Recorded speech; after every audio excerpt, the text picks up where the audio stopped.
il faut qu'une nation touche le fond pour se réinventer complètement. On va voir ensemble comment la plus grande crise qu'a connue la France au XXe siècle a en fait allumé la mèche d'une révolution culturelle et philosophique, une révolution dont on ressent les effets encore aujourd'hui. Voilà, c'est vraiment la question qui plane sur toute cette période. Quand tout ce en quoi on croyait s'écroule, qu'est-ce qui reste? C'est ce qu'on va essayer de comprendre. Mais avant de parler de renaissance, il faut prendre la mesure du traumatisme.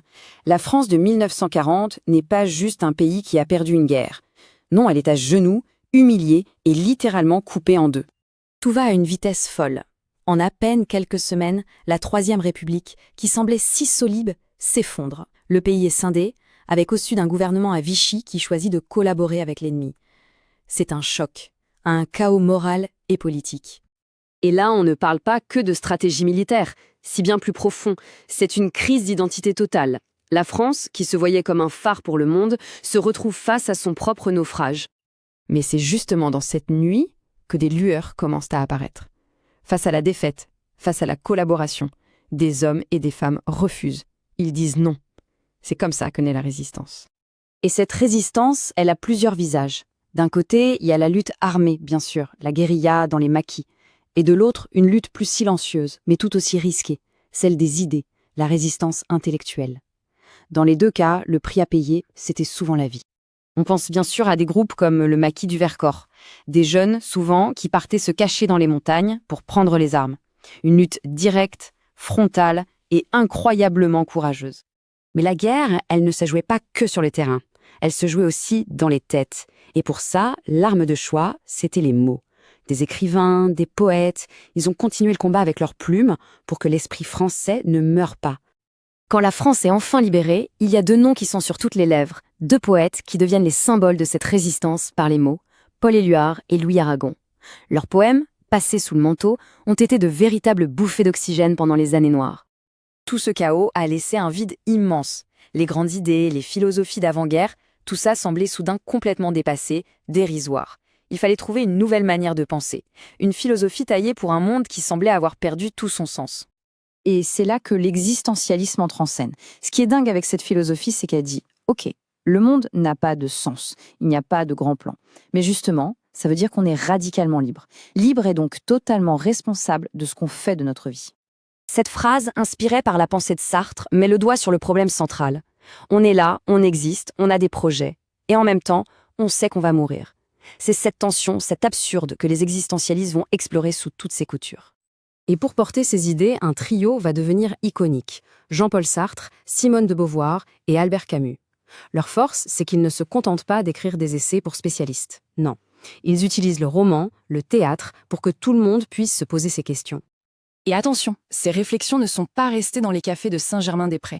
Elles ont infusé, puis littéralement explosé sur toute la scène culturelle, en transformant en profondeur le théâtre, la poésie et le roman. Le théâtre, en particulier, va devenir le miroir de cette nouvelle conscience.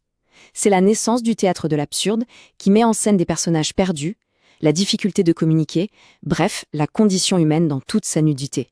Deux auteurs vont devenir les maîtres du genre, Eugène Ionesco et Samuel Beckett.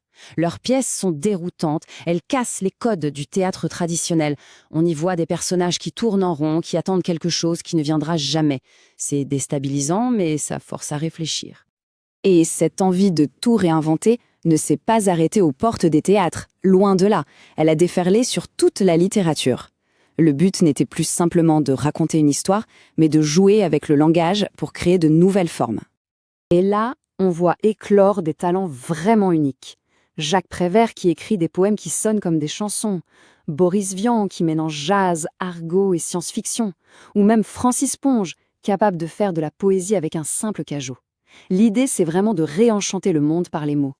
Alors, on pourrait penser que tout ça n'a été qu'un feu d'artifice culturel, intense, mais bref. En réalité, pas du tout. L'onde de choc de cette période a laissé une marque profonde et durable sur la société française. En fait, l'existentialisme, avec son focus sur la liberté, le choix, la responsabilité, a offert une sorte de boîte à outils intellectuelle pour toutes les grandes luttes sociales qui allaient suivre. Et on le voit de façon très concrète. Le deuxième sexe de Beauvoir, c'est la pierre angulaire du féminisme moderne. L'engagement des intellectuels contre la guerre d'Algérie, c'est le prolongement direct de celui de la résistance. Et quand Yourcenar entre à l'Académie française, c'est un symbole ultra puissant de ce monde qui a changé.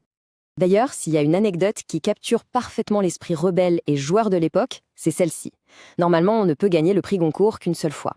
Eh bien, Romain Gary est le seul à l'avoir eu 2 fois. Comment? En écrivant le 2e livre sous un faux nom. C'est un pied de nez génial aux institutions, totalement dans l'air du temps.